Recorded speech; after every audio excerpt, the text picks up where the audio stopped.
प्यारे दर्शकों, तुहाडा इस शो दे विच स्वागत है। तो असीं महंगाई दे बारे गल कर रहे हैं कि महंगाई जिहड़ी है वो बड़ी तेज़ी नाल वधी है। ਉਹਦੇ 'ਚ पंजाब की पूरा देश जिहड़ा ਇਹਦਾ पीड़ित है। तो सरकार ਨੂੰ क्योंकि कीमतां ਵਧਾ के उन्होंने ਜਿਹੜੀਆਂ तेल ਦੀਆਂ ਉਹਦੇ ਤੋਂ 23 ਲੱਖ ਕਰੋੜ ਰੁਪਈਆ ਕਮਾਇਆ। तो विरोधी धिर ने ਇਹਦਾ जवाब मंगया, राहुल गांधी ने भी जवाब मंगया भी दसो पैसा गया कित्थे, लाया काहदे उपर है, ਇਹਦਾ ਹਿਸਾਬ किताब दिता जाए। तो ये जी प्रैस साहब ਨੂੰ मैं सवाल पूछा सीगा, इसे ते गल कीती सीगी भी महंगाई किधर नूं जा रही है। मतलब करोना की महामारी चो लोग जिहड़े अजे हुणे निकले आ, हुणे जनजीवन थोड़ा जिहा ठीक चलिया। तो जिहड़ियां कीमतां ने इन्हें जिहड़ा स्वाडियां सुआणियां ने औरतां ने उन्हां दा रसोई बजट विगाड़ते आ। तो इस करके इस मुद्दे ते वो की कहना चाहुंदे? हाँ जी जम्मू साहब, असी जिहड़ी गल पहलां भी कीती हैगी है कि जदों लोकां दे रोज़गार खुस गए होण तो सब तो वड्डी जिहड़ी है कि मंदी आई है, भावें रोज़गार का खेतर है, नौकरियां का खेतर है, हर पासे है। तो उहदे विच इस वड्डे पद्धर दे उत्ते जिहड़ी है महंगाई दा वध जाना, ये देखो ये पॉसीबल नहीं सीगा। 1990 तो पहला तो सोचा भी नहीं सी जा सकदा कि 25 रुपये इक्को दम तुसीं सिलेंडर दे वधा दोगे। मैनू याद है एक बारी ना तेल की कीमत पेट्रोल की 7 पैसे वधी सीगी तो उदों वाजपेयी होनी विरोधी धिर दे विच हुंदे सीगे। तो 7 पैसे जो पेट्रोल की कीमत वधी ना तो बैल गड्डी दे उपर आए सीगे भी तेल महंगा हो गया तो आउणा औखा हो गया। मतलब 7 पैसे दे हुण तां इस सरकार दे समय 20 25 25 50 50 60 पैसे जिहड़ा रुपया भी कीमतां जिहड़ियां वो डीजल ते पेट्रोल दियां वधियां। मतलब 100 बहुत सारे थावां ते पेट्रोल ते डीजल पेट्रोल जिहड़ा 100 नूं क्रॉस कर गया। ਇਹੋ ਜੀ ਹਾਲਤ ਹੈ। बिल्कुल जी, ये ਅਸੀਂ ਕਹਿੰਦੇ ਵੀ ਇੰਨਾ ਕੋਈ ਮਤਲਬ ਪਹਿਲਾਂ ਕੀ ਹੁੰਦਾ ਸੀਗਾ ਕਿ ਪਬਲਿਕ ਸੈਕਟਰ ਦੀਆਂ ਬਹੁਤ ਸਾਰੀਆਂ ਕੰਪਨੀਆਂ ਸੀ, ਬਹੁਤ ਸਾਰੇ ਅਦਾਰੇ ਸੀਗੇ ਤੇ ਉਹਦੇ ਵਿੱਚ ਟ੍ਰੇਡ ਯੂਨੀਅਨ ਕੰਮ ਕਰਦੀਆਂ ਹੁੰਦੀਆਂ ਸੀਗੀਆਂ। ਤੇ ਹੁਣ ਜਦੋਂ ਦਾ ਇਹਨਾਂ ਨੇ ਸਾਰਾ ਕੁਝ ਕਾਰਪੋਰੇਟ ਨੂੰ ਕਰ ਦਿੱਤਾ ਆ, ਉੱਥੇ ਕੋਈ ਪੋਸੀਬਲ ਨਹੀਂ ਕਿਸੇ ਕਿਸਮ ਦੀ ਹੜਤਾਲ ਹੋਵੇ, ਜਥੇਬੰਦੀ ਕੋਈ ਕਾਰਵਾਈ ਹੋਵੇ। ਤਾਂ ਉਹਦੇ ਵਿੱਚ ਫਿਰ ਸਮਾਜ ਦੇ ਵਿੱਚ ਹੋਰ ਤਾਂ ਕੋਈ ਮਿਡਲ ਸ਼੍ਰੇਣੀ ਨੇ ਤਾਂ ਕਦੀ ਬਾਹਰ ਆ ਕੇ ਬੋਲਣਾ ਨਹੀਂਗਾ। ਇਹਨਾਂ ਦੇ ਤਾਂ ਸਾਡੇ ਸਾਹਮਣੇ ਆ, ਤੁਸੀਂ ਦੇਖੋ ਅੱਜ 100 ਰੁਪਏ ਚੱਲ ਰਿਹਾ ਪੈਟਰੋਲ 200 ਵੀ ਕਰ ਦੋਗੇ ਤੇ ਇਹਨਾਂ ਨੇ ਤਾਂ ਬਾਹਰ ਆਉਣਾ ਨਹੀਂ ਆਪਣੇ ਘਰ ਛੱਡ ਕੇ। ਇਹਨਾਂ ਨੇ ਕੀ ਕਰਨਾ ਜੀ? ਇਹਨਾਂ ਨੇ ਤਾਂ ਆਪਣਾ ਜਿਹੜਾ ਭ੍ਰਿਸ਼ਟਾਚਾਰ ਹੋਰ ਵਧਾ ਦੇਣਾ ਆ। ਜਿਹੜਾ ਮਤਲਬ ਮੰਨ ਲਓ ਟ੍ਰੈਫਿਕ ਪੁਲਿਸ 'ਚ ਬੰਦਾ ਖੜਾ 100 ਰੁਪਇਆ ਲੈ ਰਿਹਾ ਹੈਗਾ ਆ ਤਾਂ ਉਹਨੇ 200 ਰੁਪਇਆ ਕਰ ਦੇਣਾ, ਉਹਨੂੰ ਕੋਈ ਵਾਧਾ ਫਰਕ ਨਹੀਂ ਪੈਣਾ। ਪੋਲੀਟੀਕਲ ਜਿਹੜੀ ਸਾਡੀ ਮਿਡਲ ਸ਼੍ਰੇਣੀ ਹੈ ਇਹ ਜਿਹੜੀ ਆ ਉਹਦੇ ਉਸ ਤਰ੍ਹਾਂ ਉਹਦਾ ਕੋਈ ਨਹੀਂ ਕਰਦੀ ਹੈ ਵਿਰੋਧ। ਜਿਨ੍ਹਾਂ ਲੋਕਾਂ ਨੇ ਕਿਤੇ ਵਿਰੋਧ ਕਰਨਾ ਸੀ ਥੋੜ੍ਹਾ ਜਿਹਾ, ਇੱਕ ਤਾਂ ਬਹੁਤ ਸਾਰੇ ਲੋਕ ਸਾਡੇ ਸੁਸਾਇਟੀ ਦੇ ਉਹ ਨੇ ਜਿਨ੍ਹਾਂ ਵਿਚਾਰਿਆਂ ਨੂੰ ਆਪਣੀ ਰੋਜੀ ਰੋਟੀ ਤੋਂ ਬਾਹਰ ਵੇਲ ਹੀ ਹੈ ਨਹੀਂ। ਉਹਨਾਂ ਦਾ ਉਹਦੇ ਰੋਜੀ ਰੋਟੀ ਦੇ ਲਾਲੇ ਪਏ ਹੁੰਦੇ ਆ, ਉਹਨਾਂ ਨੇ ਇੰਨੀ ਸਮਰੱਥਾ ਨਹੀਂ ਕਿ ਉਹ ਬਾਹਰ ਆ ਕੇ ਵਿਰੋਧ ਕਰ ਸਕਣ। ਤੇ ਜਿਹੜੇ ਲੋਕ ਮਾੜੇ ਮੋਟੇ ਸੀਗੇ ਜਿਹੜੇ ਸੰਵੇਦਨਸ਼ੀਲ ਸੀਗਾ ਉਹ ਤਬਕਾ ਇਹਨਾਂ ਨੇ ਵੈਸੇ ਹੀ ਬੰਦ ਕਰ ਦਿੱਤਾ, ਡਰਾ ਲਿਆ ਆ। ਤੇ ਹੁਣ ਜਿਹੜਾ ਆ ਅਸੀਂ ਦੇਖਦੇ ਹਾਂ ਜਿੰਨੀ ਮਰਜ਼ੀ ਮਹਿੰਗਾਈ ਵੱਧ ਜਾਏ, ਥੋੜ੍ਹੀਆਂ ਗਿਣੀ ਅਸੀਂ ਜੇ ਚੰਡੀਗੜ੍ਹ ਦੇ ਵਿੱਚ ਹੀ ਦੇਖੀਏ ਤਾਂ ਪੋਲੀਟੀਕਲ ਪਾਰਟੀਆਂ ਜਿਹੜੇ ਗਰੁੱਪ ਨੇ ਥੋੜ੍ਹੇ ਬਹੁਤੇ ਉਹ ਆਪਣੀ ਹਾਜ਼ਰੀ ਲਵਾ ਦਿੰਦੇ ਆ, ਬਾਹਰ ਆ ਕੇ ਕਿਸੇ ਨੇ ਫੜ ਕੇ ਫੋਟੋਆਂ ਖਿਚਾ ਲਈਆਂ, ਮੀਡੀਆ ਦੇ ਉੱਤੇ ਆਪਣਾ ਉਹ ਕਰ ਦਿੰਦੇ ਆ, ਕਾਰਵਾਈ ਪਾ ਕੇ ਚਲੇ ਜਾਂਦੇ ਆ। ਜਿੱਡੇ ਵੱਡੇ ਪ੍ਰਤੀਕਰਮ ਲੋਕਾਂ ਦੇ ਵਿੱਚ ਸੁਸਾਇਟੀ ਦੇ ਵਿੱਚ ਹੋਣੇ ਚਾਹੀਦੇ ਆ ਉਹ ਨਹੀਂ ਹੋ ਰਹੇ। ਉਹਦੇ ਵਾਸਤੇ ਸਾਡੀ ਸੁਸਾਇਟੀ ਦੇ ਵਿੱਚ ਵੀ ਕਿਉਂਕਿ ਅਸੀਂ ਉਹ ਧਿਰਾਂ ਲਗਭਗ ਸੁਸਾਇਟੀ 'ਚੋਂ ਖਤਮ ਕਰ ਲਈਆਂ ਨੇ ਜਿਹੜੀਆਂ ਧਿਰਾਂ ਪ੍ਰਤੀਕਰਮ ਕਰਦੀਆਂ ਸੀ। ਜਿਹੜੇ ਲੋਕ ਬਾਹਰ ਸੜਕਾਂ 'ਤੇ ਆਉਂਦੇ ਸੀਗੇ, ਜਿੰਦਾਬਾਦ ਮੁਰਦਾਬਾਦ ਦੇ ਨਾਅਰੇ ਲਾਉਂਦੇ ਸੀ, ਉਹ ਅਸੀਂ ਪਿਛਲੇ ਸਮੇਂ 'ਚ ਉਹਨਾਂ ਲੋਕਾਂ ਦਾ ਅਸੀਂ ਸਾਥ ਨਹੀਂ ਦਿੱਤਾ। ਜਦੋਂ ਇੱਕ ਇੱਕ ਕਰਕੇ ਇਹਨਾਂ ਨੇ ਉਹ ਅਦਾਰੇ ਖਤਮ ਕੀਤੇ ਆ ਜਿਹੜੇ ਪਬਲਿਕ ਸੈਕਟਰ ਦੇ, ਅਤੇ ਜਿਹਦਾ ਸੁਸਾਇਟੀ ਨੂੰ ਵਿਰੋਧ ਕਰਨਾ ਚਾਹੀਦਾ ਜਿਸ ਤਰ੍ਹਾਂ, ਉਦੋਂ ਅਸੀਂ ਕੀਤਾ ਨਹੀਂ। ਹੁਣ ਸਾਡੀ ਵਾਰੀ ਆ ਗਈ ਆ। ਹੁਣ ਜਿਹੜਾ ਆ ਲਗਾਤਾਰ ਅਸੀਂ ਕਮੈਂਟ ਹੀ ਕਰ ਸਕਦੇ ਹਾਂ ਇੱਥੇ ਅੱਜ ਰੋਜ਼ ਕਿ ਇੰਨੇ ਪੈਸੇ ਵੱਧ ਗਏ ਆ। ਅਤੇ ਲੇਕਿਨ ਸਾਡੀ ਉਸ ਤਰ੍ਹਾਂ ਅਸੀਂ ਸਰਕਾਰ ਦੇ ਵਿੱਚ, ਕਿਉਂਕਿ ਸਰਕਾਰ ਜਿਸ ਤਰ੍ਹਾਂ ਅਸੀਂ ਜਾਣਦੇ ਹਾਂ ਕਿ ਸਰਕਾਰ ਹੁਣ ਪੋਲੀਟੀਕਲ ਪਾਰਟੀਆਂ ਦੀ ਲੋਕਾਂ ਦੀ ਨਹੀਂ ਰਹੀ। ਸਰਕਾਰ ਜਿਹੜੀ ਆ ਉਹ ਕਾਰਪੋਰੇਟ ਵੱਡੇ ਘਰਾਣਿਆਂ ਦੀ ਬਣ ਚੁੱਕੀ ਆ ਅਤੇ ਸਾਰੇ ਬਿਜ਼ਨਸ ਉੱਧਰ ਨੂੰ ਜਾ ਰਹੇ ਆ। ਜੇ ਗੈਸ ਹੈ ਤਾਂ ਉਹਨਾਂ ਜਿਹੜੇ ਅਦਾਰਿਆਂ ਨੂੰ ਫਾਇਦਾ ਹੋਣਾ, ਹੌਲੀ ਹੌਲੀ ਸਾਰਾ ਕੁਝ ਵੇਚ ਰਹੇ ਆ, ਵੱਡੇ ਅਦਾਰੇ ਵਿਕ ਰਹੇ ਹੈਗੇ ਆ ਅਤੇ ਕੁਝ ਜਿਹੜੇ ਬਚੇ ਆ ਉਹ ਆਉਣ ਵਾਲੇ ਸਮੇਂ 'ਚ ਵੇਚ ਦੇਣੇ ਆ। ਅਤੇ ਇਹਦੇ ਕਰਕੇ ਸੁਸਾਇਟੀ ਦੇ ਵਿੱਚ ਆਉਣ ਵਾਲਾ ਸਮਾਂ ਜਿਹੜਾ ਭਵਿੱਖ ਹੈ ਆਮ ਲੋਕਾਂ ਦੇ ਵਾਸਤੇ ਕੋਈ ਸ਼ੁਭ ਸ਼ਗਨ ਨਹੀਂ ਦਿਸ ਰਹੇ। ਆਮ ਲੋਕਾਂ ਦੀਆਂ ਜਿਹੜੀਆਂ ਸਮੱਸਿਆਵਾਂ ਨੇ ਉਹ ਹੋਰ ਵਧਣਗੀਆਂ। ਅਸੀਂ ਪਹਿਲੇ ਦੇਖ ਰਹੇ ਗਰੀਬ ਆਦਮੀ ਦੇ ਵਾਸਤੇ ਤਾਂ ਰੋਟੀ ਕਮਾਉਣਾ ਹੀ ਬੜਾ ਔਖਾ ਕੰਮ ਹੋ ਰਿਹਾ ਹੈਗਾ ਆ।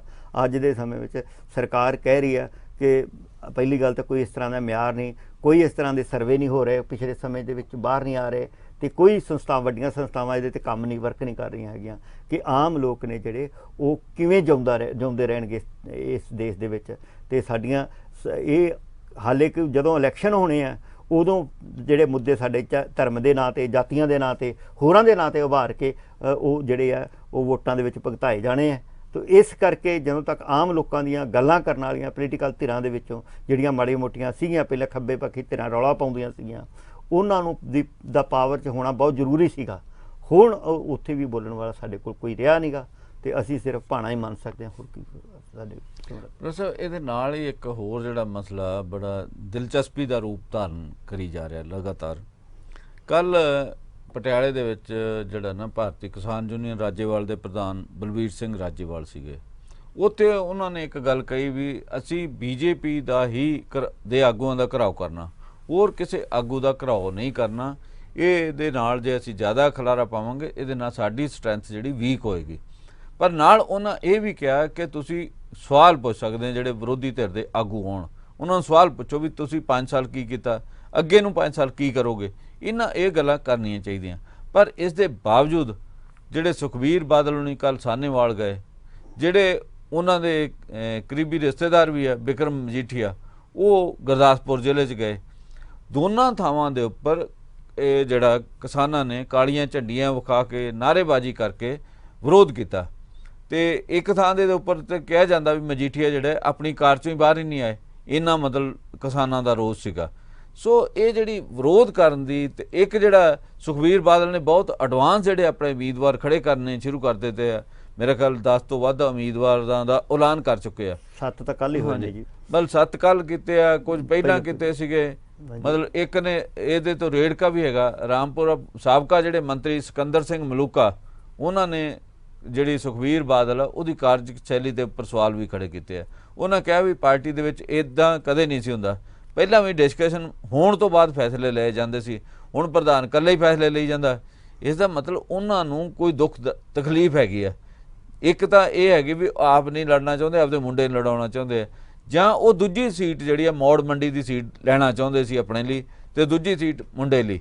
ਇਹ ਦੋ ਤਰ੍ਹਾਂ ਦੀਆਂ ਗੱਲਾਂ ਆ ਰਹੀਆਂ। ਇਸ ਕਰਕੇ ਉਹਨਾਂ ਨੇ ਜਿਹੜਾ ਸੁਖਬੀਰ ਬਾਦਲ ਹੈ ਉਹਨਾਂ ਦੇ ਜਿਹੜੀ ਲੀਡਰਸ਼ਿਪ ਆ ਉਹਦੇ ਉੱਪਰ ਸਵਾਲ ਖੜੇ ਕੀਤੇ। ਉਹਨਾਂ ਕਿਹਾ ਵੱਡੇ ਬਾਦਲ ਜਦੋਂ ਹੁੰਦੇ ਮਤਲਬ ਸਰਗਰਮ ਸੀਗੇ ਉਦੋਂ ਨਾਲ ਦੇ ਆਗੂਆਂ ਦੀ ਜਿਹੜੇ ਨਾਲ ਮਾਮਲੇ ਡਿਸਕਸ ਕਰਦੇ ਸੀਗੇ, ਪਰ ਹੁਣ ਜਿਹੜਾ ਡਿਸਕਸ਼ਨ ਨਹੀਂ ਹੋ ਰਹੀ, ਐਵੇਂ ਮਤਲਬ ਫੈਸਲੇ ਆ ਰਹੇ ਤੇ ਫੈਸਲੇ ਤੋਂ ਉਹਨਾਂ ਨੇ ਆਪਣੀ ਨਾਖੁਸ਼ੀ ਜਿਹੜੀ ਜ਼ਾਹਰ ਕੀਤੀ ਹੈ। ਇਹਦੇ ਬਾਰੇ ਦੱਸੋ। ਜਿਹੜਾ ਕਿਸਾਨ ਸੰਯੁਕਤ ਕਿਸਾਨ ਮੋਰਚੇ ਦੇ ਫਰਮਾਨ ਆਉਣ ਤੋਂ ਬਾਅਦ ਵੀ ਇਹਨਾਂ ਨੂੰ ਜਿਹੜਾ ਅਕਾਲੀਆਂ ਨੂੰ ਵੀ ਘੇਰਦੇ ਆ ਤੇ ਕਾਂਗਰਸੀਆਂ ਨੂੰ ਵੀ ਘੇਰਦੇ, ਇਹ ਟੋਟਲ ਨੂੰ ਤੁਸੀਂ ਕਿਵੇਂ ਦੇਖਦੇ ਹੋ? ਜੰਮੂ ਸਾਹਿਬ ਜੀ ਜਿਹੜਾ ਹੈਗਾ ਆ ਇਹ ਵਰਤਾਰਾ ਫਨੋਮਨਾ ਹੈਗਾ ਆ, ਇਹ ਜਿਹੜਾ ਕਿਸਾਨਾਂ ਦਾ ਪੋਲੀਟੀਕਲ ਪਾਰਟੀਆਂ ਨੂੰ ਘੇਰਨ ਵਾਲਾ। ਵੇਖੋ ਬੀਜੇਪੀ ਤਾਂ ਸਿੱਧੀ ਜ਼ਿੰਮੇਵਾਰ ਹੈ, ਹਾਂਜੀ ਹਾਂਜੀ, ਉਹਦੇ ਤੇ ਕਰਨਾ ਹੀ ਕਰਨਾ ਆ। ਲੇਕਿਨ ਜਿਹੜੇ ਆਮ ਲੋਕ ਨੇ ਉਹਨਾਂ ਨੇ ਸਾਰੀਆਂ ਪਾਰਟੀਆਂ ਜਿਹੜੀਆਂ ਇਹਨਾਂ ਦਾ ਵਿਰੋਧ ਕਿਤੇ ਨਾ ਕਿਤੇ ਕਰ ਰਹੇ ਹੈਗੇ ਆ, ਕਿਉਂਕਿ ਉਹਨਾਂ ਦੀ ਜਿਹੜੀ ਨਫ਼ਰਤ ਹੈ, ਉਹਨਾਂ ਨੂੰ ਇਹ ਲੱਗਦਾ ਹੈ ਕਿ ਸਾਡੇ ਭਰਾ ਜਿਹੜੇ 9 ਮਹੀਨਿਆਂ ਤੋਂ ਦਿੱਲੀ ਦੇ ਬਰੂਹਾਂ ਤੇ ਬੈਠੇ ਆ, ਉਹ ਇੰਨੇ ਮੁਸੀਬਤਾਂ ਸਹਿ ਰਹੇ ਆ, ਤੇ ਜਿੰਨਾ ਚਿਰ ਤੱਕ ਉੱਥੇ ਕੋਈ ਫੈਸਲਾ ਨਹੀਂ ਹੋ ਜਾਂਦਾ, ਇਹ ਲੋਕ ਆਪਣਾ ਪੋਲੀਟੀਕਲ ਏਜੰਡਾ ਹੈ ਜਿਹੜਾ ਉਹਦੇ ਪ੍ਰਾਪਤ ਕਰਨ ਲਈ ਲੋਕਾਂ ਦੇ ਵਿੱਚ ਜਿਹੜਾ ਆ ਕਈ ਕਿਸਮ ਦੇ ਭੁਲੇਖੇ ਪੈਦਾ ਕਰ ਰਹੇ ਹੈਗਾ। ਇਸ ਕਰਕੇ ਇਹਨਾਂ ਦਾ ਵਿਰੋਧ ਹੋ ਰਿਹਾ ਹੈ। ਦੂਜਾ, ਉਹਨਾਂ ਕਿਸਾਨਾਂ ਦੇ ਪ੍ਰਤੀ, ਕਿਸਾਨੀ ਦੇ ਪ੍ਰਤੀ ਉਹਨਾਂ ਦੀ ਕੋਈ ਸਪਸ਼ਟ ਨੀਤੀ ਨਹੀਂ ਹੈਗੀ। ਜਿਨ੍ਹਾਂ ਬਿੱਲਾਂ ਦਾ ਕਿਸਾਨ ਵਿਰੋਧ ਕਰ ਰਹੇ ਆ, ਸੁਖਬੀਰ ਸਿੰਘ ਬਾਦਲ ਦੀ ਪਾਰਟੀ ਬਹੁਤ ਚਿਰ ਉਹਨਾਂ ਦੀ ਹਮਾਇਤ ਕਰਦੀ ਰਹੀ ਹੈ ਤੇ ਇਹ ਵੀ ਲੋਕਾਂ ਦੇ ਵਿੱਚ ਸਾਰਾ ਕੁਝ ਹੈਗਾ ਆ। ਸੋ ਇਸ ਕਰਕੇ ਉਹ ਵਿਰੋਧ ਕਰ ਰਹੇ ਹੈਗੇ। ਹੁਣ ਤਾਂ ਉਹਨਾਂ ਨੇ ਬਕਾਇਦਾ ਬਾਅਦ ਦੇ ਵਿੱਚ ਹਰਸਿਮਰਤ ਬਾਦਲ ਨੇ ਜਿਹੜਾ ਪਾਰਲੀਮੈਂਟ ਆ ਬਕਾਇਦਾ ਤਖਤੀ ਲੈ ਕੇ ਖੜਦੇ ਸੀ, ਨਾਅਰੇਬਾਜ਼ੀ ਵੀ ਕਰਦੇ ਸੀ ਕਾਨੂੰਨਾਂ ਦੇ ਖਿਲਾਫ। ਬਿਲਕੁਲ ਠੀਕ ਹੈ, ਪਹਿਲਾਂ ਉਹ ਹਮਾਇਤ ਕਰਦੇ, ਇਹ ਪ੍ਰੈਸ਼ਰ 'ਚ ਹੀ ਕਰ ਰਹੇ ਨਾ, ਇੱਕ ਕਿਸਾਨਾਂ ਦੇ ਪ੍ਰੈਸ਼ਰ 'ਚ ਹੀ ਰਿਜ਼ਾਈਨ ਦਿੱਤਾ ਹੈ, ਉਹਨਾਂ ਦੇ ਪ੍ਰੈਸ਼ਰ ਦੇ ਵਿੱਚ ਹੀ ਕਰ ਰਹੇ ਹੈਗੇ, ਲੋਕ ਜਾਣਦੇ ਆ। ਲੇਕਿਨ ਪਾਲਿਸੀ ਲੋਕਾਂ ਨੂੰ ਪਤਾ ਇਹਨਾਂ ਦੀ ਹਾਲੇ ਕੋਈ ਬਣੀ ਨਹੀਂ ਗਈ, ਕਿਉਂਕਿ ਅਕਾਲੀ ਦਲ ਦੀ ਜਿਹੜੀ ਭਰੋਸੇਯੋਗਤਾ ਇਸ ਕਦਰ ਤੇ ਖਤਮ ਹੋ ਚੁੱਕੀ ਹੈ। ਜਿਹੜਾ ਅਕਾਲੀ ਦਲ ਨੇ ਧਰਮ ਯੁੱਧ ਮੋਰਚਾ ਲੜਿਆ ਹੋਵੇ, ਅਨੰਦਪੁਰ ਸਾਹਿਬ ਮਤੇ ਦੀ ਐਡਾ ਵੱਡਾ ਮਤੇ ਤੇ ਲੋਕਾਂ ਨੇ ਸ਼ਹਾਦਤਾਂ ਦਿੱਤੀਆਂ ਹੋਣ, ਐਜੀਟੇਸ਼ਨ ਕੀਤੀ ਹੋਵੇ, ਤੇ ਲੋੜ ਪੈਣ ਤੇ ਰਾਜਾਂ ਦੇ ਅਧਿਕਾਰਾਂ ਦੇ ਉਲਟ ਬੋਲ ਰਹੇ ਨੇ। ਅੱਜ ਵੀ ਇਹ ਮੰਗ ਕਰ ਰਹੇ ਆ ਅਕਾਲੀ ਲੀਡਰ ਕਿ ਫਲਾਣੇ ਬੰਦੇ ਦੇ ਦੇਸ਼ ਧਰੋਹ ਦਾ ਪਰਚਾ ਦਰਜ ਕੀਤਾ ਹੋਣਾ ਚਾਹੀਦਾ ਜੀ। ਉਹ ਕੀ ਅਪਰਾਧ ਕਰ ਰਹੇ ਆ ਜੀ? ਉਹ ਫੈਡਰਲ ਸਿਸਟਮ ਦੀ ਗੱਲ ਕਰ ਰਹੇ ਆ। ਤੇ ਤੁਸੀਂ, ਤੁਹਾਡਾ ਤਾਂ ਉਹ ਏਜੰਡਾ ਹੋਣਾ ਚਾਹੀਦਾ ਸੀਗਾ। ਤੁਸੀਂ ਲੋਕਾਂ ਨਾਲ ਜਿਹੜੇ ਬੇਵਫਾਈ ਕੀਤੀ ਹੈ, ਅਕਾਲੀ ਦਲ ਨੇ ਪਹਿਲੀ ਬੇਵਫਾਈ ਲੋਕਾਂ ਨਾਲ ਇਹ ਕੀਤੀ ਹੈ ਕਿ ਉਹਨਾਂ ਨੇ ਟਰੁੱਥ ਕਮਿਸ਼ਨ ਵਾਅਦਾ ਕਰਕੇ ਆਪਣੇ ਚੋਣ ਮਨੋਰਥ ਪੱਤਰ ਵਿੱਚ ਉਹਦੇ ਤੋਂ ਅਸੈਂਬਲੀ 'ਚ ਮੁੱਕਰੇ ਹੈ। ਦੂਜਾ, ਉਹਨਾਂ ਨੇ ਜਿਹੜੇ ਹੋਰ ਵਾਅਦੇ ਕੀਤੇ ਸੀਗੇ ਪੰਜਾਬ ਦੇ, ਉਹ ਸਾਰਿਆਂ ਦੇ ਪੰਜਾਬੀ ਬੋਲਦੇ ਇਲਾਕਿਆਂ 'ਚ ਇੰਨੇ ਸਾਲ ਸੱਤਾ ਦਾ ਆਨੰਦ ਭੋਗਿਆ ਉਹਨਾਂ ਨੇ, ਇੱਕ ਵਾਰ ਵੀ ਕਦੀ ਪੰਜਾਬੀ ਚੰਡੀਗੜ੍ਹ ਵਾਸਤੇ ਉਹਨਾਂ ਨੇ ਯਤਨ ਨਹੀਂ ਕੀਤੇ। ਜਿਹੜੇ ਪੰਜਾਬ ਦੇ ਲਟਕਦੇ ਮੁੱਦੇ ਆ ਉਹਨਾਂ ਦੇ ਬਾਰੇ ਸੱਤਾ ਵਿੱਚ ਹੁੰਦਿਆਂ ਕਦੀ ਆਵਾਜ਼ ਨਹੀਂ ਬੁਲੰਦ ਕੀਤੀ। ਇਸ ਕਰਕੇ ਲੋਕਾਂ ਨੂੰ ਪਤਾ ਹੈ ਇਹਦਾ ਵਿਰੋਧ ਲੋਕ ਤਾਂ ਕਰ ਰਹੇ ਆ। ਤੇ ਜੋ ਕੁਝ ਮਰਜ਼ੀ ਰਾਜੇਵਾਲ ਸਾਹਿਬ ਕਹੀ ਜਾਣ, ਉੱਥੇ ਸੰਯੁਕਤ ਮੋਰਚਾ ਵੀ ਜੋ ਮਰਜ਼ੀ ਉੱਥੋਂ ਸਪਸ਼ਟੀਕਰਨ ਦੇ ਦੇਵੇ, ਲੇਕਿਨ ਗਰਾਊਂਡ ਦੇ ਉੱਤੇ ਜਿਹੜਾ ਹੋਣਾ ਆ, ਗਰਾਊਂਡ ਦੇ ਉੱਤੇ ਲੋਕਾਂ ਨੇ ਉਹਨਾਂ ਨੂੰ ਸਵਾਲ ਪੁੱਛਣੇ ਸ਼ੁਰੂ ਕਰ ਦਿੱਤੇ ਆ। ਲਗਭਗ ਸਾਰੀਆਂ ਪਾਰਟੀਆਂ ਵਾਸਤੇ 15-15, 20-20 ਸਵਾਲ ਲੋਕਾਂ ਨੇ ਸਥਾਨਕ ਪੱਧਰ ਤੇ ਬਣਾ ਲਏ ਆ। ਉਹ ਲੋਕ ਪੁੱਛਦੇ ਆ ਤੇ ਉਹਨਾਂ ਦਾ ਜਵਾਬ ਦੇਣ। ਦੂਜੀ ਗੱਲ ਹੈ ਕਿ ਪਾਰਟੀ ਦੇ ਅੰਦਰ ਜਿਹੜੀ ਹੈ ਉਹ ਡੈਮੋਕ੍ਰੇਸੀ ਜਿਹੜੀ ਲੋਕ ਅੰਦਰਲੀ ਹੁੰਦੀ ਹੈ ਉਹ ਖਤਮ ਹੋ ਚੁੱਕੀ ਹੈ, ਕਾਫੀ ਸਮੇਂ ਤੋਂ ਖਤਮ ਹੋ ਚੁੱਕੀ ਹੈ। ਉਹਦੇ ਵਿੱਚ ਕਿਤੇ ਨਾ ਕਿਤੇ ਕੜੀ ਜਿਹੜੇ ਮਲੂਕਾ ਸਾਹਿਬ ਜਿਹੜੇ ਅੱਜ ਰੌਲਾ ਪਾ ਰਹੇ ਵੀ ਹੈ, ਇਹ ਕਿੱਥੋਂ ਦਾ ਲੋਕਤੰਤਰ ਹੈ ਜੀ? ਉਹ ਆਪ ਦੀ ਟੁਰ ਤੋਂ ਆਪਣੇ ਬੱਚੇ ਦੀ ਵੀ ਨਾਲ ਸਪੋਰਟ ਕਰਨਾ ਇੱਕ ਪਰਿਵਾਰ ਦੇ ਵਿੱਚ 2 ਟਿਕਟਾਂ ਮੰਗਣਾ ਚਾਹੁੰਦੇ ਆ। ਇਹ ਕਿਧਰ ਮਤਲਬ ਲੋਕਤੰਤਰਤਾ ਹੈਗੀ ਆ? ਦੂਜੀ ਗੱਲ ਹੈ, ਅਸਲੀ ਗੱਲ ਹੈ ਕਿ ਮੌੜ ਦੇ ਵਿੱਚ ਆਪਣੇ ਉਹ ਰਾਮਪੁਰਾ ਫੂਲ ਦੇ ਵਿੱਚੋਂ ਸਿਕੰਦਰ ਸਿੰਘ ਮਲੂਕਾ ਆਪ ਜਿੱਤ ਨਹੀਂ ਸਕਦੇ। ਉਹਨਾਂ ਦੇ ਮੁੰਡੇ ਨੂੰ ਕੈਂਡੀਡੇਟ ਬਣਾਇਆ ਜਾ ਰਿਹਾ ਕਿਉਂਕਿ ਉਹਨਾਂ ਦਾ ਫਿਰ ਵੀ ਇਹਨਾਂ ਦੇ ਮੁਕਾਬਲੇ ਜਿਹੜਾ ਲੋਕਾਂ ਦੇ ਵਿੱਚ ਥੋੜਾ ਜਿਹਾ ਉਹਦਾ ਸੁਭਾਅ ਠੀਕ ਮੰਨਿਆ ਜਾਂਦਾ ਆ। ਇਸ ਕਰਕੇ ਪਾਰਟੀ ਨੇ ਉਹਨਾਂ ਨੂੰ ਟਿਕਟ ਦੇ ਦਿੱਤੀ ਆ। ਦੂਜੀ ਪ੍ਰੋਬਲਮ ਇਹ ਸੀਗੇ ਕਿ ਜਗਮੀਤ ਬਰਾੜ ਵਾਸਤੇ ਕਿੱਥੇ ਖੜੀ ਉਹਨਾਂ ਨੂੰ ਟਿਕਟ ਦਿੱਤੀ ਜਾਂਦੀ। ਉਹਨੇ ਮੌੜ ਦੀ ਉਹਨਾਂ ਨੂੰ ਟਿਕਟ ਮੌੜ ਉਹਨਾਂ ਨੂੰ ਐਲਾਨ ਤਾਂ ਕੀਤਾ ਕਿ ਹੋਰ ਉਹਨਾਂ ਵਾਸਤੇ ਸੇਫ ਸੀਟ ਬਣਦੀ ਕੋਈ ਨਹੀਂ ਸੀਗੀ। ਸੋ ਇਸ ਕਰਕੇ ਇਹ ਗੱਲ ਠੀਕ ਹੈਗੀ ਆ ਉਹਨਾਂ ਦੀ, ਮਲੂਕਾ ਸਾਹਿਬ ਦੀ, ਕਿ ਜਿਹੜੀ ਪੰਜਾਬ ਇਹ ਜਿਹੜੇ ਹੈਗੀ ਆ ਪਾਰਟੀ ਦੀ ਕੋਰ ਕਮੇਟੀ ਔਰ ਪਾਰਲੀਮੈਂਟ ਬੋਰਡ, ਉਹ ਸੁਖਬੀਰ ਸਿੰਘ ਬਾਦਲ ਨੇ ਲਗਭਗ ਵਿਹਲਾ ਕਰ ਦਿੱਤਾ। ਉਹਦਾ ਕੋਈ ਕੰਮ ਨਹੀਂ ਰਿਹਾ। ਉਹਦੀ ਹੁਣ ਲੋੜ ਨਹੀਂ ਹੈਗੀ ਕਿਉਂਕਿ ਉਹ ਥਾਂ ਥਾਂ ਤੇ ਜਲਸੇ ਰੈਲੀਆਂ ਕਰਕੇ ਆਪਣੇ ਸਾਰੇ ਐਲਾਨ ਕਰ ਰਹੇ ਆ।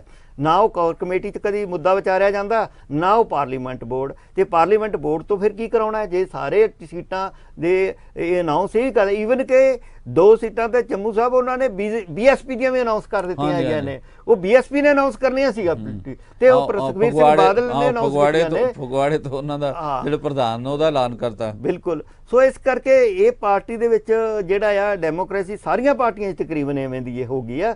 ਆਮ ਜਿਹੜੀ ਅੰਦਰਲੀ ਲੋਕਤੰਤਰਤਾ ਹੁੰਦੀ ਆ ਉਹ ਖਤਮ ਕੀਤੀ ਹੋਈ ਆ। ਉਹ ਭਾਵੇਂ ਆਮ ਆਦਮੀ ਪਾਰਟੀ ਹੋਵੇ, ਭਾਵੇਂ ਅਕਾਲੀ ਦਲ ਹੈ, ਤੇ ਭਾਵੇਂ ਕੋਈ ਹੋਰ ਪਾਰਟੀ, ਵੱਡੀਆਂ ਪਾਰਟੀਆਂ ਦੇ ਵਿੱਚ ਵੀ ਕੋਈ ਬਾਤਾ ਨਹੀਂ।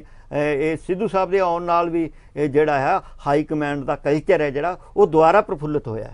ਇੱਕ ਵਾਰੀ ਇਹ ਹੋ ਗਿਆ ਸੀਗਾ ਕਿ ਪੰਜਾਬ ਦੇ ਫੈਡਰਲ ਸਿਸਟਮ ਦੇ ਹਿਸਾਬ ਨਾਲ ਵੀ ਜੋ ਫੈਸਲੇ ਲਏ ਜਾਂਦੇ ਸੀ, ਮਾੜੇ ਸੀ ਚੰਗੇ ਸੀ, ਅਮਰਿੰਦਰ ਸਿੰਘ ਆਪਣੇ ਪੱਧਰ ਤੇ ਲੈਂਦੇ ਸੀਗੇ, ਉਹ ਪੰਜਾਬ ਦੀ ਲੀਡਰਸ਼ਿਪ ਲੈਂਦੀ ਸੀਗੀ। ਲੇਕਿਨ ਇਸ ਰੌਲੇ ਤੋਂ ਬਾਅਦ ਫਿਰ ਜਿਹੜਾ ਆ ਉਹ ਹਾਈ ਕਮਾਂਡ ਪਾਵਰ 'ਚ ਆ ਗਈ ਹੈ। ਉਹ ਪ੍ਰਮੋਟ ਕੀਤਾ ਉਸ ਕਲਚਰ ਨੂੰ ਕਿ ਹਾਈ ਕਮਾਂਡ ਤੋਂ ਨਿਰਦੇਸ਼ ਲਏ ਜਾਣਗੇ ਕੀ ਹੈ, ਤੇ ਉਹਦੇ ਨਾਲ ਜਿਹੜੇ ਲੋਕ ਇੱਥੋਂ ਦੇ ਸਾਡਾ ਖੇਤਰੀ ਪ੍ਰਭਾਵ ਵਾਲੇ ਮੁੱਦੇ ਸੀ ਉਹ ਫੇਰ ਪਿੱਛੇ ਜਾਣਗੇ। ਇਹ ਅਕਾਲੀ ਦਲ ਦੇ ਵਿੱਚ ਵੀ ਬਹੁਤ ਜਿਹੜਾ ਆ ਇਸ ਪਾਸੇ ਨੂੰ ਜਿੱਧਰ ਗੱਲ ਜਾ ਰਹੀ ਹੈ, ਇਹ ਲੋਕਤੰਤਰ ਦੇ ਵੀ ਉਲਟ ਹੈਗੀ ਹੈ ਤੇ ਪੰਜਾਬੀਆਂ ਦੇ ਸੁਭਾਵਾਂ ਦੇ ਵੀ ਉਲਟ ਹੈਗੀ ਹੈ। ਕਿਉਂਕਿ ਅਸੀਂ ਇੱਕ ਮੁੱਦਾ ਪੰਜਾਬੀ ਬਣਾ ਰਹੇ ਆ ਪਰਿਵਾਰਵਾਦ ਦਾ, ਜਿਹੜਾ ਸਿਆਸਤ ਉੱਤੇ ਭਾਰੂ ਹੈ। ਤੇ ਜਿਸ ਤਰੀਕੇ ਨਾਲ ਸਿਆਸੀ ਲੋਕ ਆਪਣੇ ਬੱਚਿਆਂ ਨੂੰ ਪ੍ਰਮੋਟ ਕਰ ਰਹੇ ਆ ਪਾਰਟੀ ਦੇ ਥਰੂ, ਇਸ ਇੱਕ ਲੀਡਰ ਨਹੀਂ ਕਰ ਰਹੇ, ਸਾਰੇ ਹੀ ਕਰ ਰਹੇ ਆ।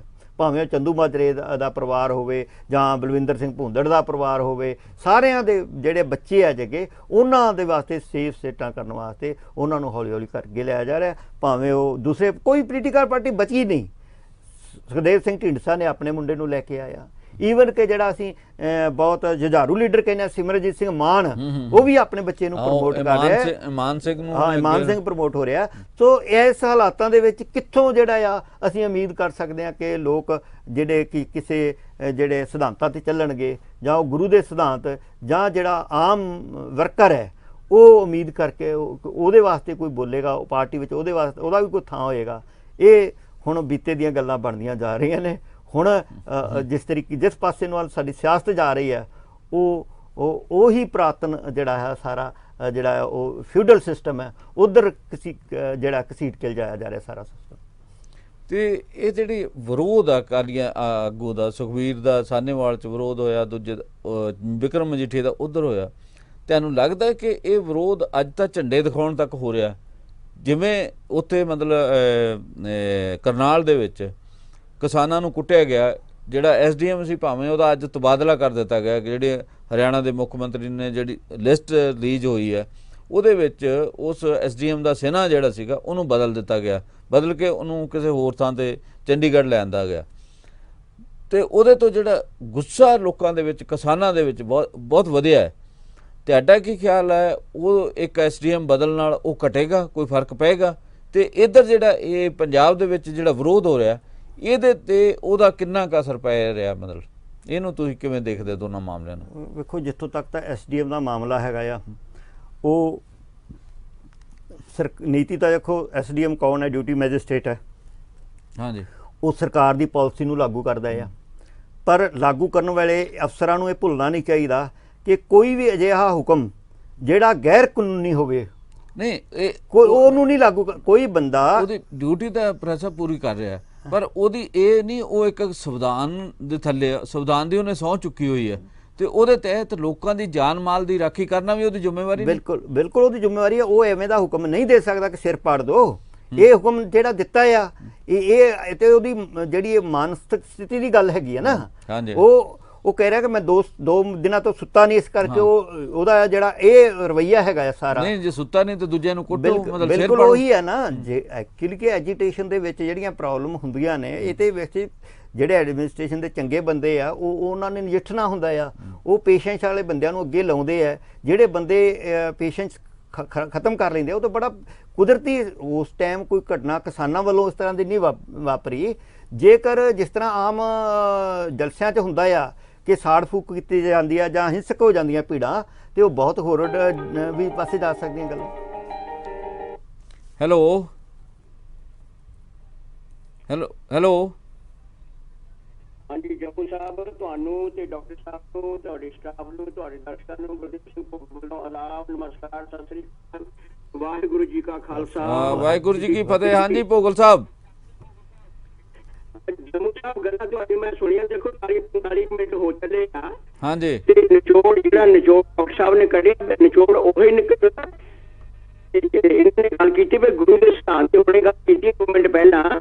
ਤੇ ਮੈਂ ਚਾਹ ਪੀ ਰਿਹਾ ਸੀ ਨਾ, ਤੁਹਾਡਾ ਪ੍ਰੋਗਰਾਮ ਦੇਖ ਰਿਹਾ ਸੀ। ਇਹ ਭਾਵੇਂ ਸਾਰਾ ਦਿਨ ਇਹ ਗੱਲਾਂ ਕਰਦੇ ਰਹੋ, ਇਹ ਘੁੰਮ ਘੁਮਾ ਕੇ ਗੱਲ ਉੱਥੇ ਆਉਣੀ ਜਿੱਥੇ ਬੰਦਾ ਸੱਚ ਤੇ ਨਹੀਂ ਖੜਦਾ। ਹਾਂਜੀ, ਗੁਰੂ ਦੇ ਸਥਾਨ ਦੀ ਇਹਨਾਂ ਨੇ ਗੱਲ ਕੀਤੀ ਹੈ। ਜੇ ਜੰਮੂ ਸਾਹਿਬ, ਇਹ ਮੈਂ ਨਹੀਂ ਕਹਿ ਰਿਹਾ, ਤੁਸੀਂ ਨਹੀਂ ਕਹਿ ਰਹੇ, ਤੁਸੀਂ ਤਾਂ ਦੋਨੋਂ ਸੂਝਬੂਝ ਸੱਜਣ ਹੋ, ਪੱਤਰਕਾਰ ਹੋ। ਇਹ ਸਾਡਾ ਇਤਿਹਾਸ ਸਾਨੂੰ ਕਹਿ ਰਿਹਾ। ਜਿਹੜੇ ਇਹਨਾਂ ਨੇ ਗੁਰੂ ਦੇ ਸਿਧਾਂਤ ਦੀ ਗੱਲ ਕੀਤੀ, ਗੁਰੂ ਸਿਧਾਂਤ ਦੀ ਗੱਲ ਕੀਤੀ, ਸਾਰੇ ਬਿਲਕੁਲ ਠੀਕ ਆ। ਜਿਹਨਾਂ ਨੇ ਗੁਰੂ ਦੇ ਸਿਧਾਂਤ ਤੇ ਪਹਿਰਾ ਦਿੱਤਾ, ਇਤਿਹਾਸ ਕਹਿ ਰਿਹਾ ਉਹਨਾਂ ਦਾ ਅੱਜ ਦੁਨੀਆ 'ਚ ਨਾਂ ਹੈ ਮਹਾਰਾਜਾ ਰਣਜੀਤ ਸਿੰਘ ਤੇ ਅਕਾਲੀ ਫੂਲਾ ਸਿੰਘ। ਦੁਨੀਆ ਵਰਲਡਲੀ ਰੈਕਗਨਾਈਜ਼ ਹੋ ਚੁੱਕਾ। ਇਹ ਜਿਹੜੇ ਗੁਰੂ ਦੇ ਸਿਧਾਂਤ ਨਾਲ ਜੁੜੇ ਸਨ, ਉਹਨਾਂ ਦਾ ਇਤਿਹਾਸ ਦੇਖ ਲਓ। ਉਹਨਾਂ ਨੇ ਜਿਹੜੇ ਗੁਰੂ ਦੇ ਸਿਧਾਂਤ ਨਾਲ ਜੁੜੇ ਸਨ, ਉਹਨਾਂ ਨੇ ਅਫਗਾਨੀਆਂ ਦਾ, ਮੁਗਲਾਂ ਦਾ ਕੀ ਹਾਲ ਕੀਤਾ। ਭਾਵੇਂ ਮੁੱਠੀ ਭਰ ਹੁੰਦੇ ਸਨ, ਭਾਵੇਂ ਜੰਗਲਾਂ 'ਚ ਰਹਿੰਦੇ, ਘੋੜਿਆਂ ਦੀਆਂ ਕਾਠੀਆਂ ਉਹਨਾਂ ਦੇ ਘਰ ਸਨ, ਪਰ ਸਾਡਾ ਇਤਿਹਾਸ ਪੜ੍ਹ ਕੇ ਦੇਖ ਲਓ ਵੀ ਇਹ ਗੁਰੂ ਦੇ ਸਿਧਾਂਤ ਨਾਲ ਜੁੜੇ ਹੋਣ ਕਰਕੇ। ਹੁਣ ਗੁਰੂ ਦਾ ਸਿਧਾਂਤ ਕੋਈ ਇਹ ਪੁੱਛ ਲਵੇ ਵੀ ਗੁਰੂ ਦਾ ਸਿਧਾਂਤ ਹੈ ਕੀ ਸੀ? ਗੁਰੂ ਦਾ ਸਿਧਾਂਤ ਇਹ ਸੀ ਵੀ ਸੱਚ ਸੁਣਨਾ, ਸੱਚ ਬੋਲਣਾ, ਸੱਚ ਨਾਲ ਖੜਨਾ, ਔਰ ਜਦੋਂ ਲੋੜ ਪੈ ਜੇ ਸੱਚ ਲਈ ਕੁਰਬਾਨ ਹੋ ਜਾਣਾ। ਇਹ ਗੁਰੂ ਦਾ ਸਿਧਾਂਤ ਸੀ। ਔਰ ਜਿਹੜੇ ਗੁਰੂ ਦੇ ਸਿਧਾਂਤ ਦੇ ਪਹਿਰੇਦਾਰ ਸਨ ਪੱਕੇ, ਜੰਮੂ ਸਾਹਿਬ ਤੁਹਾਨੂੰ ਤੇ ਪਤਾ ਹੀ ਆ, ਤੇ ਉਹਨਾਂ ਨੇ ਦੇਖੋ ਵੱਡੀਆਂ ਤਾਕਤਾਂ ਦੇ ਮੂੰਹ ਮੋੜ ਕੇ ਰੱਖ ਦਿੱਤੇ। ਮੁਗਲਾਂ ਤੋਂ ਛੁਟਕਾਰਾ ਪਵਾਇਆ, ਅਫਗਾਨੀਆਂ ਤੋਂ ਛੁਟਕਾਰਾ ਪਵਾਇਆ, ਅੰਗਰੇਜ਼ਾਂ ਤੋਂ ਛੁਟਕਾਰਾ ਪਾਇਆ। ਹੁਣ ਆਪਣੇ ਲੋਕ ਜਿਹੜੇ ਆਪਣੇ ਬੈਠੇ ਨੇ, ਜਿਹੜਾ ਬਾਗ ਦਾ, ਜਾਂ ਇਦਾਂ ਕਹਿ ਲਈਏ ਜੰਮੂ ਸਾਹਿਬ, ਜਦੋਂ ਬਾਗ ਦਾ ਮਾਲੀ ਕਾਬਿਲ ਨਾ ਹੋਵੇ ਤੇ ਬਾਗ ਦਾ ਕੀ ਹਾਲ ਹੋਏਗਾ ਉਹ ਸਾਡੇ ਸਾਹਮਣੇ ਹੀ ਆ। ਪ੍ਰਤੱਖ ਨੂੰ ਪ੍ਰਮਾਣ ਦੀ ਲੋੜ ਤੇ ਹੁੰਦੀ ਨਹੀਂ। ਹਾਂਜੀ, ਕਿਉਂਕਿ ਇਹ ਗੁਰੂ ਦੇ ਸਿਧਾਂਤ ਤੇ ਨਹੀਂ ਚੱਲਦੇ। ਗੁਰੂ ਦਾ ਸਿਧਾਂਤ ਸੀ ਸੱਚ ਸਭਨਾ ਹੋਏ ਦਾਰੂ, ਪਾਪ ਕੱਢੇ ਤੋਏ। ਇਹ ਅਲਾਮਤਾਂ, ਇਹ ਪਾਪ, ਅਪਰਾਧ, ਗੁਨਾਹ ਜਿਹੜੇ ਹੋ ਰਹੇ ਨੇ, ਉਹਦਾ ਇੱਕੋ ਇੱਕ ਦਾਰੂ ਆ। ਭੋਗਲ ਸਾਹਿਬ, ਇੱਕ ਬੇਨਤੀ ਹੈ ਕਿ ਆਪਣਾ ਸਮਾਂ ਜਿਹੜਾ ਨਾ ਉਹ ਸਮਾਪਤ ਹੋਣ ਜਾ ਰਿਹਾ। ਤੁਸੀਂ ਸੰਖੇਪ ਦੇ ਵਿੱਚ ਆਪਣੀ ਗੱਲ ਕਹੋ, ਫਿਰ ਪ੍ਰੈਸ ਸਾਹਿਬ ਉਹਦੇ ਤੇ ਚਰਚਾ ਕਰਨਗੇ। हाँ संखेप मैं संखेप ਉਹੀ ਗੱਲ ਆ ਜੰਮੂ ਸਾਹਿਬ ਤੁਹਾਡੀ ਗੱਲ ਠੀਕ ਆ ਕਹਿਣ ਨੂੰ ਤੇ ਬਹੁਤ ਕੁਛ ਆ ਇਸ ਵਿਸ਼ੇ ਤੇ ਪਰ ਉੱਥੇ ਘੁੰਮ ਕੇ ਆਉਣਾ ਪੈਣਾ ਜਿਹੜੀ ਡਾਕਟਰ ਸਾਹਿਬ ਨੇ ਗੱਲ ਕਹਿਤੀ ਗੁਰੂ ਦਾ ਸਿਧਾਂਤ ਤੇ ਗਾਹਾਂ ਇਹਨਾਂ ਨੇ ਇੱਕ ਗੱਲ ਹੋਰ ਕਹੀ ਸੀ ਵੀ ਡੈਮੋਕ੍ਰੇਸੀ ਵਾਲੀ ਕੋਈ ਗੱਲ ਨਹੀਂ ਹੈ ਵਾਕਿਆ ਨਹੀਂ ਹੈ ਡੈਮੋਕ੍ਰੇਸੀ ਕਹਿਣ ਨੂੰ ਆ ਤੇ ਡਿਕਟੇਟਰਸ਼ਿਪ ਉੱਥੇ ਜੇਕਰ ਉੱਥੇ ਡੈਮੋਕ੍ਰੇਸੀ ਸੱਚਮੁੱਚ ਡੈਮੋਕ੍ਰੇਸੀ ਹੁੰਦੀ ਜੰਮੂ ਸਾਹਿਬ ਤੇ ਮੁਲਕ ਦਾ ਹਾਲ ਕਿਉਂ ਹੁੰਦਾ ਇਦਾਂ ਦਾ ਹਾਂਜੀ ਹਾਂਜੀ हाँ है कि ना जी हुण जे इन्हां जाते जान बुझ के कर रहे हैं जेडे कुर्सियां ते बैठे ने हालांकि लोक राज की जेडी रैकोगनाइज डेफिनेशन वा जम्मू साहब तुहाडे प्रोग्राम में अगे कह चुका भी लोक राज का मतलब तो यह हुंदा भी लोकां दा राज लोकां वल्लों राज लोकां वास्ते राज हाँ जी हाँ जी इदा नहीं हुंदा लोकां वास्ते लाठी चार्ज हमेशा ही ये कित्थे लिखिया है ये किहड़े लोक राज दे विच आउंदा ही नहीं है क्योंकि ये बाग दा जेडे बाग दे माली ने ਜਿਹੜਾ ਖਾਸ ਕਰਕੇ ਜਿਹੜੇ ਆਪਣੇ ਆਪ ਨੂੰ ਕਹਿੰਦੇ ਨੇ ਕਿ ਅਸੀਂ ਬਾਗ ਦੇ ਮਾਲੀ ਆ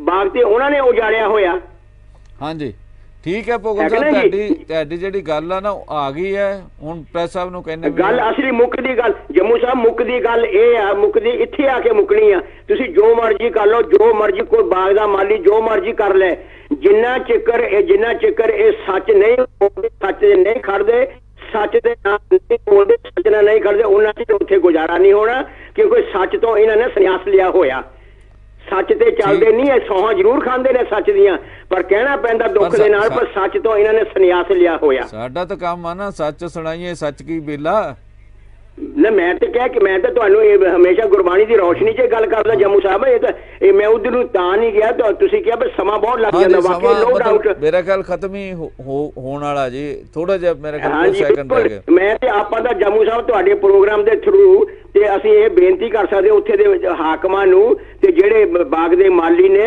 ਵੀ ਰੱਬ ਦਾ ਭੈ ਕਰੋ ਤੁਸੀਂ ਸੱਚ ਬੋਲੋ ਤੁਸੀਂ ਆਪਣੇ ਲੋਕ ਭਲਾਈ ਦੇ ਕੰਮ ਸ਼ੁਰੂ ਕਰ ਦਿਓ ਸਭ ਕੁਝ ਠੀਕ ਹੋ ਜਾਏਗਾ ਬੇਈਮਾਨੀ ਛੱਡ ਦਿਓ ਸੱਚ ਨਾਲ ਜੁੜ ਜਾਓ ਏਦੂ ਵੱਡਾ ਦਾਰੂ ਕੋਈ ਨਹੀਂ ਸੱਚ ਤੋਂ ਬੜਾ ਕੋਈ ਨਹੀਂ ਬਸ ਮੈਂ ਇਹ ਕਹਿਣਾ ਚਾਹੁੰਦਾ ਇਹ ਦੁਨੀਆ ਨੂੰ ਭੋਗਲ ਸਾਹਿਬ ਤੁਹਾਡਾ ਬਹੁਤ ਬਹੁਤ ਸ਼ੁਕਰੀਆ ਤੇ ਪ੍ਰੈਸ ਸਾਹਿਬ ਵਾਹਿਗੁਰੂ ਜੀ ਕਾ ਖਾਲਸਾ ਵਾਹਿਗੁਰੂ ਜੀ ਕੀ ਫਤਿਹ ਜੀ ਪ੍ਰੈਸ ਸਾਹਿਬ 20 ਸੈਕਿੰਡ ਦੇ ਵਿੱਚ ਤੁਸੀਂ ਆਪਣੀ ਗੱਲ ਮੇਰੀ ਇਹ ਵੀ ਬੇਨਤੀ ਹੈ ਕਿ ਜਿਸ ਤਰ੍ਹਾਂ ਆਉਣ ਵਾਲੇ ਸਮੇਂ ਦੇ ਵਿੱਚ ਜਿਹੜਾ ਟਕਰਾਅ ਸ਼੍ਰੋਮਣੀ ਅਕਾਲੀ ਦਲ ਜਾਂ ਹੋਰ ਸਿਆਸੀ ਪਾਰਟੀਆਂ ਆਪਣੇ ਵਰਕਰਾਂ ਥਰੂ ਤੇ ਕਿਸਾਨਾਂ ਦੇ ਵਿੱਚ ਪੈਦਾ ਕਰਨ ਜਾ ਰਹੀਆਂ ਹੈਗੀਆਂ ਆ ਉਹਦੇ ਤੋਂ ਬਚਣਾ ਚਾਹੀਦਾ ਆ ਤੇ ਉਹ ਭਾਵੇਂ ਕਿਸਾਨ ਲੀਡਰਾਂ ਨੂੰ ਕੋਈ ਪਾਲਿਸੀ ਬਣਾਉਣੀ ਪਏ ਕਿਉਂਕਿ ਭਰਾ ਮਾਰੂ ਜੰਗ ਹੈ ਜਿਹੜਾ ਪਿੰਡਾਂ ਦੇ ਵਿੱਚ ਹੁਣ ਆਉਣ ਵਾਲੇ ਸਮੇਂ ਦੇ ਵਿੱਚ ਕੁਝ ਸ਼ਰਾਰਤੀ ਬੰਦਿਆਂ ਵੱਲੋਂ ਸ਼ੁਰੂ ਕੀਤਾ ਜਾ ਸਕਦਾ ਆ ਕਿਉਂਕਿ ਜਿਸ ਤਰੀਕੇ ਨਾਲ ਪੋਲੀਟੀਕਲ ਪਾਰਟੀਆਂ ਆਪਣੇ ਵਰਕਰਾਂ ਨੂੰ ਪਿੰਡਾਂ ਦੇ ਵਿੱਚ ਤਿਆਰ ਪਿੰਡ ਤਾਂ ਉਹੀ ਨੇ ਉਹਨਾਂ ਦੇ ਵਿੱਚ ਵਰਕਰ ਸਾਰੀਆਂ ਪਾਰਟੀਆਂ ਦੇ ਬੈਠੇ ਆ ਤੇ ਉਹ ਵਰਕਰ ਦਾ ਜਿਹੜਾ ਟਕਰਾਅ ਆ ਉਹ